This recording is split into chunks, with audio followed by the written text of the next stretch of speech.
बिस्मिल्लाहिर्रहमानिर्रहीम। अस्सलाम वालेकुम नाज़रीन, आप यूट्यूब चैनल देख रहे हैं। मैं इमरान खान हूँ। सबसे पहले मलिक रियाज ने एक स्टेटमेंट दिया है। स्टेटमेंट क्यों दिया, इसके पीछे वजूहात क्या है और अब होने क्या वाला है, और मलिक रियाज के खिलाफ क्यों ये निज़ाम एकदम खड़ा हो गया। ये तो मलिक रियाज के बड़े वफादार थे, मलिक रियाज के पालतू थे सारे के सारे लोग। ये अचानक हुआ क्या? जिस आदमी का टीवी पे नाम नहीं लिया जा सकता था, जिस आदमी को कभी भी कोई पकड़ता नहीं था, जिस आदमी के खिलाफ कभी कोई केसेस नहीं बनते थे, जिस आदमी को सारा निज़ाम ही ओब्लाइज करता था, उस आदमी के खिलाफ कैसे हो सकता है। पहले मलिक रियाज का आप स्टेटमेंट सुने, फिर मैं आपको बताता हूँ अंदर की कहानी क्या है। मलिक रियाज ने कहा जी कि मेरा कल भी ये फैसला था, आज भी ये फैसला है, चाहे जितना मर्जी जुल्म कर लो, मलिक रियाज गवाही नहीं देगा। झूठी गवाही मांग रहे हैं ना इमरान खान के खिलाफ, तो मलिक रियाज ने कहा जी मैं तो गवाही नहीं दूंगा। पाकिस्तान में कारोबार करना आसान नहीं है। कदम कदम पर रुकावटों के बावजूद 40 साल खून पसीना एक करके अल्लाह के फजल से बैरिया टाउन बनाया और आलमी सतह की पहली हाउसिंग सोसाइटी का पाकिस्तान में आगाज़ हुआ। मेरे अल्लाह ने मुझे इस्तकामत दी और अपने मेंबर से किए हुए वादे मैंने पूरे किए। अनगिनत रुकावटों, सरकारी ब्लैकमेलिंग ने बाज़ औक़ात वादों की तकमील में तातुल पैदा किया, लेकिन मेरे रब ने हमेशा मुझे सुरखरू किया। सालों की ब्लैकमेलिंग, जाली मुकदमे और अफसरान की लालच को अबूर किया, मगर एक गवाही की ज़िद की वजह से बैरून मुल्क जाना पड़ गया। अब मलिक रियाज इससे पहले तो कभी बैरून मुल्क ऐसे नहीं गया, तो ये जाना क्यों पड़ा? मलिक रियाज को ये पता है कि इमरान खान के खिलाफ गवाही ना दी तो अभी तो 70-70, 80-80 साल के बुजुर्ग उठाए जा रहे हैं, तो मलिक रियाज का भी लिहाज कोई नहीं होगा, इसको भी उठा लिया जाएगा। लिहाजा मलिक रियाज जो है पहली दफ़ा पाकिस्तान से निकल गया। इससे पहले बड़े मुकदमे बने, बड़ी चीज़ें हुई, कभी पाकिस्तान से नहीं निकला। लेकिन ये एक मलिक रियाज ने अपने मुंह से कहा कि एक गवाही की जिद की वजह से बैरून मुल्क मुंतकिल होना पड़ा। मुद्दतों से लोगों की ख्वाहिश थी कि पाकिस्तान ब्रांड को वर्ल्ड क्लास ब्रांड बनाया जाए। अल्लाह ताला के फजल से इसका सबब भी बना, मुझे अल्लाह ने बनाया और दुबई में बीटी प्रॉपर्टीज़ का आगाज़ कर दिया। मलिक रियाज ने वह प्रोजेक्ट शुरू किया दुबई में, बीटी प्रॉपर्टीज़ का, और वो ये कहते हैं कि दुबई की तरक्की का राज, और फिर आगे शेख मोहम्मद बिन राशिद अल मखतूम उनके विजन का जिक्र किया और उनका सारा बताया। फिर उन्होंने कहा जी नैब ने प्रेस रिलीज जो जारी की है ये ब्लैकमेलिंग का एक नया मुतालबा है, मैं जब्त कर रहा हूँ लेकिन दिल में एक तूफ़ान लिए बैठा हूँ। ऐसा ही जुमला आपको याद होगा नवाज शरीफ ने भी बोला था, लेकिन वो तूफ़ान नवाज शरीफ के दिल के अंदर ही फारग हो गया। और अगर ये बंद टूट गया तो फिर सबका भरम टूट जाएगा। ये मत भूलना कि पिछले 25-30 सालों का सब राज सबूतों के साथ मौजूद हैं। ये तो बात ठीक है, मलिक रियाज के पास सारे ही नंगे हैं, बेशुमार राज मलिक रियाज के पास हैं, और मलिक रियाज को ये राज अफशा कर देने चाहिए ताकि पता चल जाए पाकिस्तान को किस किसने लूटा, किस किसने दो नंबरियाँ की हैं, कौन कौन रिश्वत लेता रहा है, कौन कौन प्लॉट्स लेता रहा है, कौन कौन फ़ायदे लेता रहा है, किस किसने क्या क्या कमाया है, जरदारी ने क्या किया, बिलावल हाउस कैसे बना, ये बताएं कि नवाज शरीफ के बेटे की प्रॉपर्टी डबल कीमत में क्यों खरीदी, ये भी बताएं कि अलकादर यूनिवर्सिटी की ज़मीन क्यों दी। जो बताना चाहते हैं बताएं। मलिक रियाज को ये भी बताना चाहिए कि किस किस ऑफिसर ने उनसे क्या क्या लिया और कौन कौन सा ऑफिसर रिटायरमेंट से पहले ही मलिक रियाज के लिए काम कर रहा था और वो जैसे ही रिटायर हुआ वो मलिक रियाज का मुलाजिम कैसे बन गया। यानी बहुत सारे ब्यूरोक्रेट्स हैं, जर्नैल हैं, ब्रिगेडियर्स हैं और बहुत सारे लोग हैं, ये सारे मलिक रियाज के मुलाजिम बन जाते थे नौकरियों से फारिग होने के बाद। बहुत सारे लोग ऐसे हैं, तो ये मलिक रियाज साहब को सारा राज खोलना चाहिए। उन्होंने कहा जी बैरिया टाउन पाकिस्तान का कामयाब तरीन प्रोजेक्ट बना और अब बीटी प्रॉपर्टीज जो दुबई है वो भी बहुत कामयाब होगा। अब वो ये कह रहे हैं कि दर्जनों मुल्कों से सरमायाकार जो है वो दुबई में आने वाले इस प्रोजेक्ट में दिलचस्पी का मुजाहरा कर रहे हैं और 25 करोड़ पाकिस्तानियों को इस प्रोजेक्ट पे फ़ख्र होना चाहिए। और इनकी कंपनी दुनिया के सबसे शफाफ, सबसे ईमानदार निज़ाम ने यानी आलमी सतह के मुकाबले के लिए एक आलीशान मनसूबे के लिए चुना गया है। यानी दुबई के अंदर इनकी कंपनी चुनी गई और वहाँ पे एक बेहतरीन मनसूबा अपना कर रहे हैं, इस अज़म के साथ कि हमारा जीना मरना पाकिस्तान के लिए था और हमेशा रहेगा।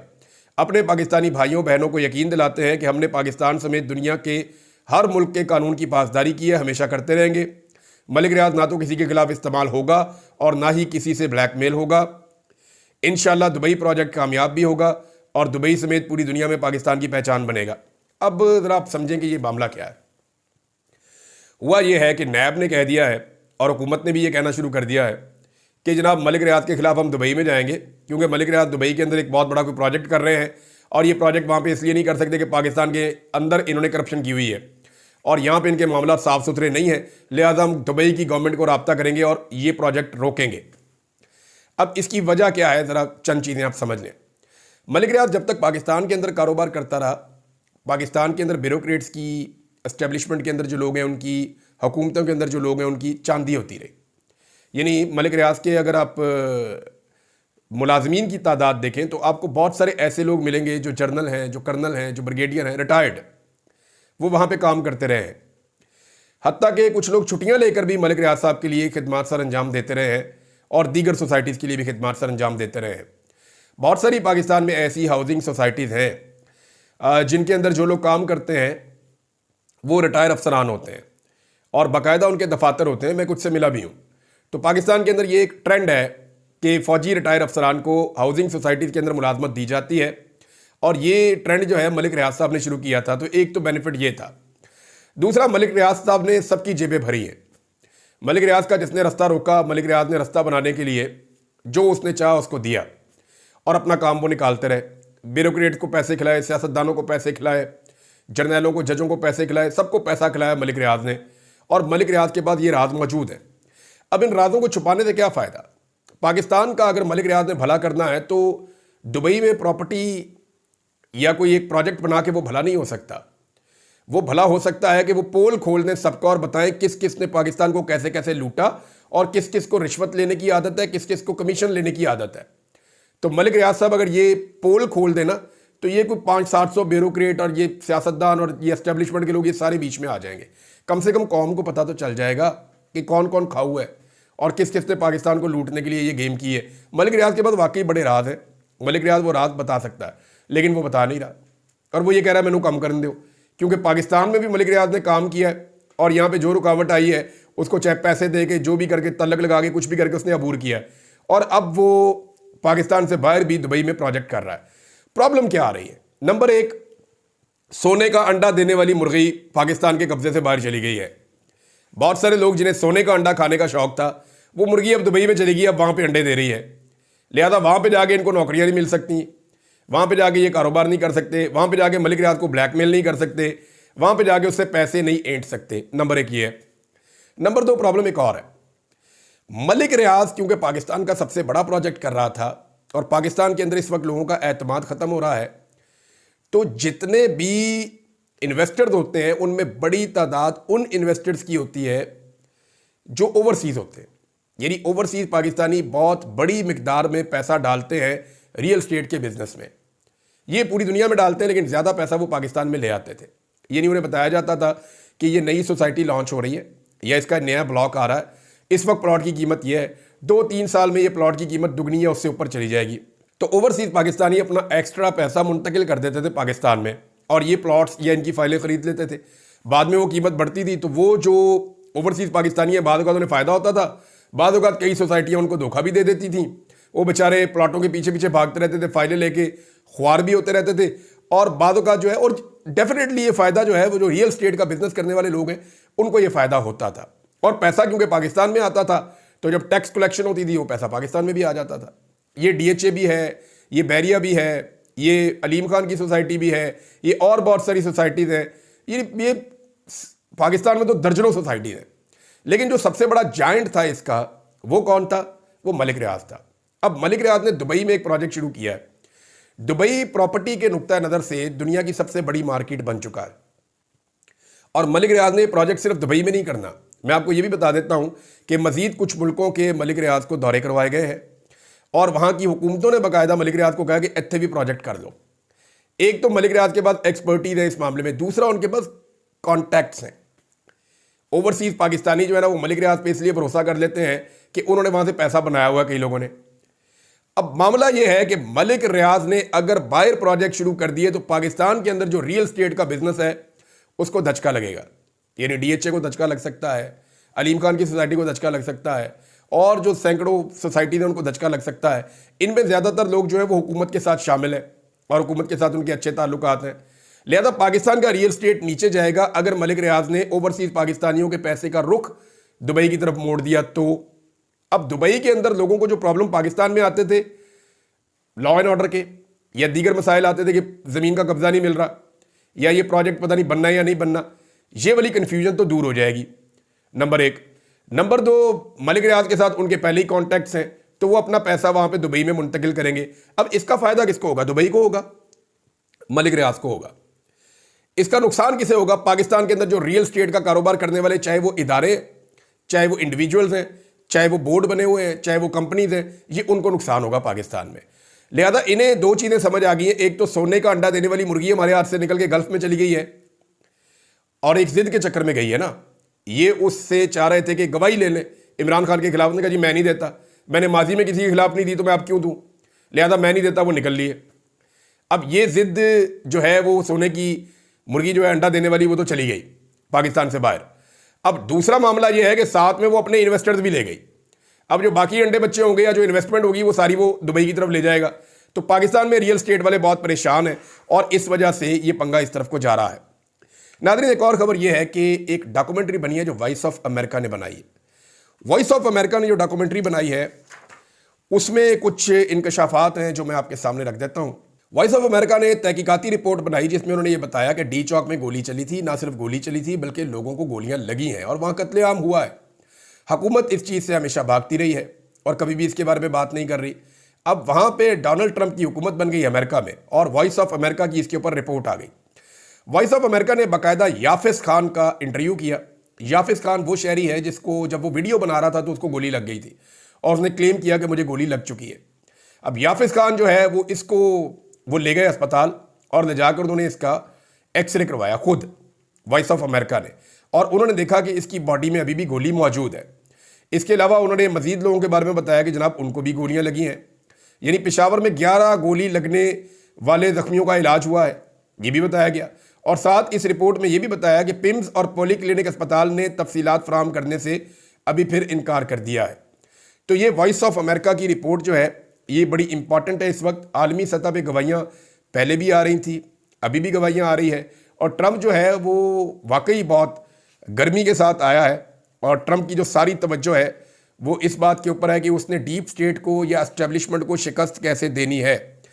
ट्रंप ने आते ही जो पहला एक बड़ा कदम उठाया वो उसने ये किया कि नेशनल सिक्योरिटी एजेंसी यानी NSA और CIA और दूसरी खुफिया इंटेलिजेंस एजेंसीज के जो डायरेक्टर्स हैं उनके समेत 51 मुख्तलिफ ओहदेदारों की सिक्योरिटी क्लियरेंस जो है वो ख़त्म कर दी, यानी इनकी सिक्योरिटी वापस ले ली है और उन पर अपने इख्तियारात से तजावज़ और आइन की पामाली की बिना पर मुकदमे चलाने का ऑर्डर भी जारी कर दिया है।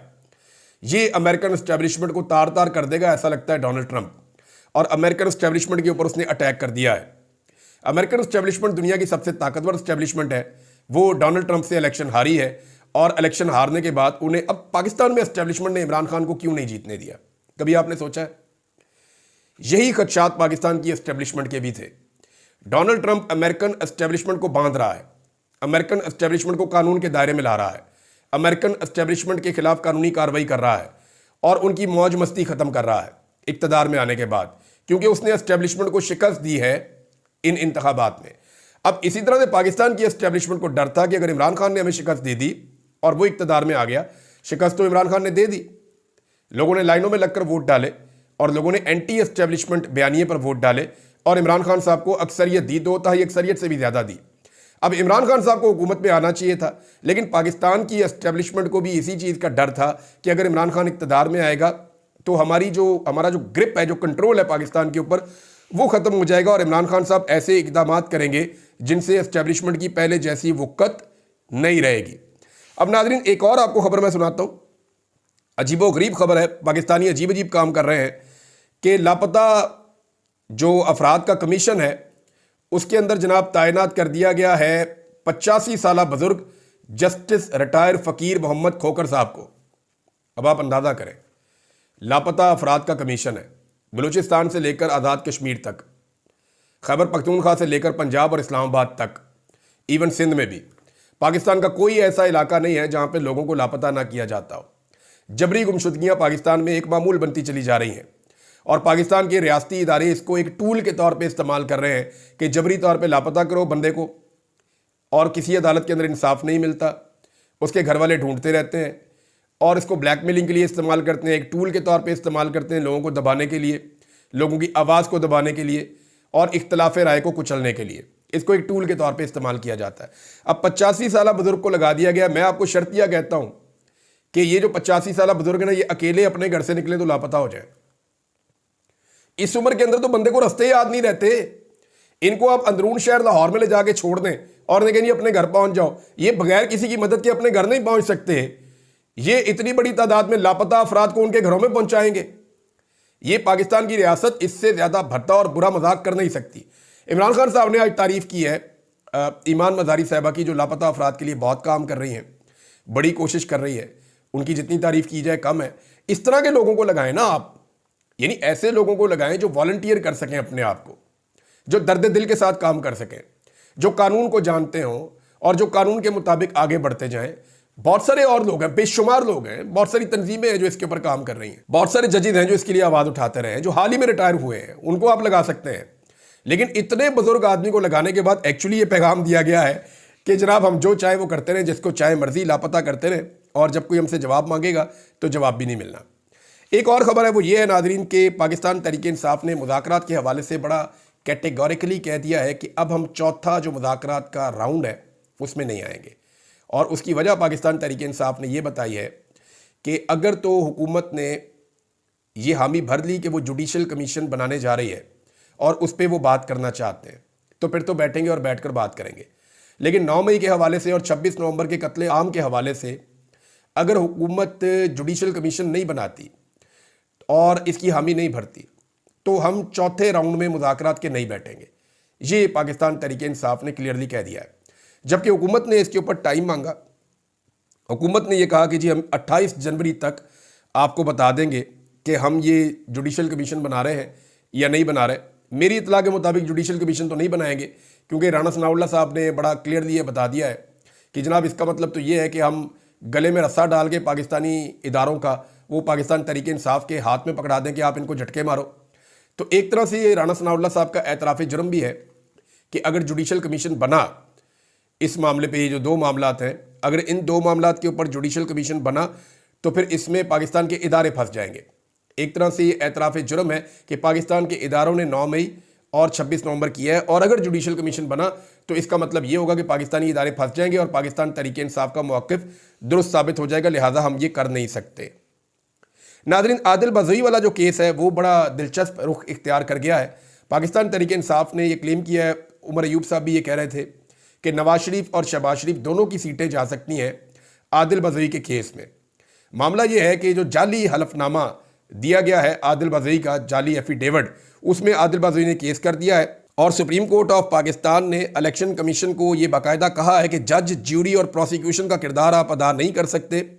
इससे पहले भी आपको याद होगा कादी फ़ायज़ ईसा के दौर में बाकायदा ये ऑब्जर्वेशन आई थी सुप्रीम कोर्ट ऑफ पाकिस्तान की, जिसमें सुप्रीम कोर्ट ऑफ पाकिस्तान ने बार बार ये कहा था कि इलेक्शन कमीशन तो ऐसा लगता है कि एक पार्टी है।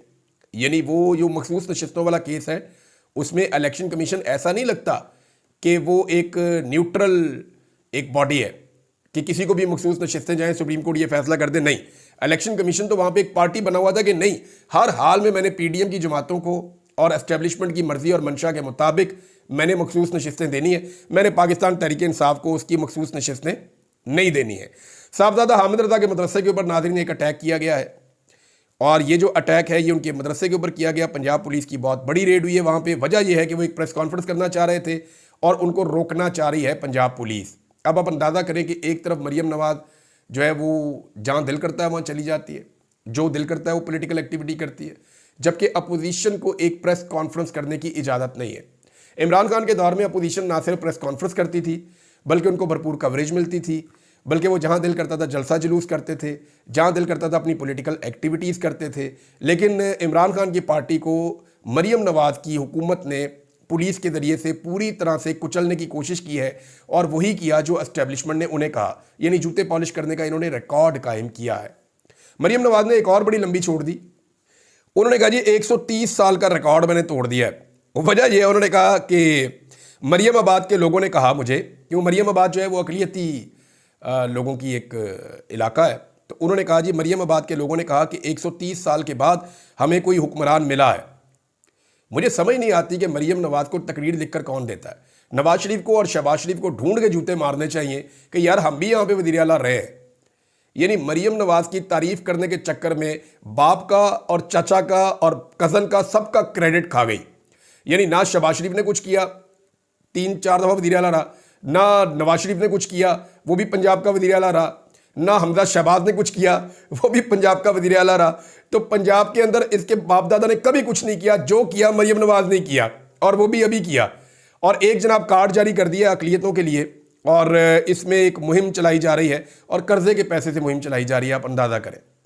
अखबारात के अंदर रोज़ाना इनका मुंह छाप दिया जाता है, कभी आधे सफ़े का कभी पूरे सफ़े का, और धड़ाधड़ अखबारात को ये इश्तिहारात दे रहे हैं। यही एक वजह है कि अखबार इनके खिलाफ लिखता नहीं है, मीडिया इनके खिलाफ बोलता नहीं है। ये मीडिया को इश्तिहारात देते हैं, अखबारात को इश्तिहारात देते हैं, इलेक्ट्रॉनिक मीडिया को इश्तिहारात देते हैं, और ये सारे जो शौक़ हैं इनके वो हसीना वाजिद वाले हैं। कभी ये किसान कार्ड की बात करते हैं, कभी ये मिनॉरिटी कार्ड की बात करते हैं, लेकिन जो कार्ड असल में हर आदमी को सहूलत दे रहा था, सेहत कार्ड, जो पाकिस्तान तहरीक इंसाफ ने जारी किया था, जिससे हर पाकिस्तानी को मुफ्त इलाज मिल रहा था, वो कार्ड इन्होंने पाकिस्तानियों से छीन लिया। नाज़रीन, कुछ और खबरें हैं, वो अहम खबरें मैं आपके साथ शेयर करता हूं, क्योंकि सुप्रीम कोर्ट ऑफ पाकिस्तान से बड़ी बड़ी खबरें आ रही हैं और सुप्रीम कोर्ट ऑफ पाकिस्तान के अंदर एक बहरान शिद्दत इख्तियार करता चला जा रहा है। जस्टिस मंसूर अली शाह साहब जो है वो खबरों की जीनत है और मरकज़ निगाह हैं, जबकि chief justice of Pakistan Yahya Afridi का तो नाम भी याद करना पड़ता है और वो मंजर से बिल्कुल गायब है। आईनी बेंच और आईनी अदालत ने सुप्रीम कोर्ट ऑफ पाकिस्तान के इख्तियारात को लगता है सलब कर लिया है, और ये चीज़ें सुप्रीम कोर्ट ऑफ पाकिस्तान में इरिटेशन का और एक तनाज़े का बाइस बन रही हैं। इस पे बात करेंगे अगले वीलॉग में। अब तक के लिए इतने, अपना ख्याल रखिएगा, अपने इस चैनल का भी। अल्लाह हाफ़िज़।